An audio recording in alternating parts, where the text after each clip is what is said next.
ఈరోజు మనం ప్రయాగ్రాజ్లో జరుగుతున్న కుంభమేళా, మహాకుంభమేళా విశేషాలు తెలుసుకుందాం. 144 సంవత్సరాలకు ఒకసారి జరిగే కుంభమేళాను మహాకుంభమేళా అంటారు. ఇది హిందూ సంప్రదాయంలో అత్యంత పవిత్రమైన ఉత్సవాలలో ఒకటి. మహాకుంభమేళా అనేది 12 కుంభమేళా చక్రంలో ఒకసారి మాత్రమే జరుగుతుంది.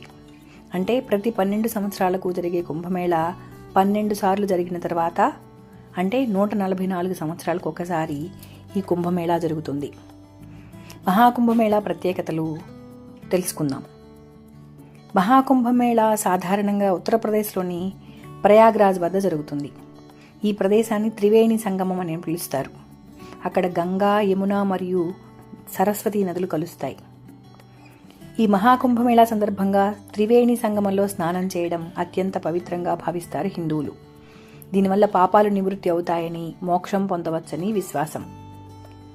ఈ కుంభమేళాకు దేశం నలుమూలల నుండి సన్యాసులు, సాధువులు, యోగులు మరియు భక్తులు పెద్ద ఎత్తున హాజరవుతున్నారు. ముఖ్యంగా నాగసాధువులు, వారు ఈ వేడుకలలో కీలక పాత్ర పోషిస్తున్నారు.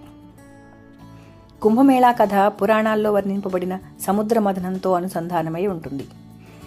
అమృత కుంభం కోసం దేవతలు మరియు దానవులు పోరాడిన సందర్భాన్ని గుర్తు చేస్తూ ఈ వేడుక జరుగుతుంది. ఈ మహాకుంభమేళా సందర్భంగా గ్రహాల చలనం, రాశి స్థితుల ప్రకారం ముహూర్తాలు నిర్ణయిస్తారు. దీనికి అనుగుణంగా స్నానాలు, పూజలు జరుగుతుంటాయి.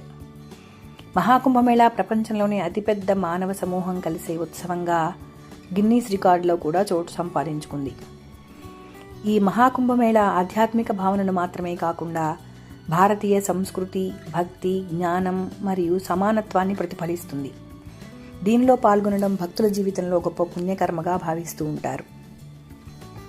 మన ముందు 2 తరాలు, మన తరువాత 2 తరాలు చూడలేని ఈ మహాకుంభమేళాను మన తరం వారు చూడగలగడం మనందరి అదృష్టం.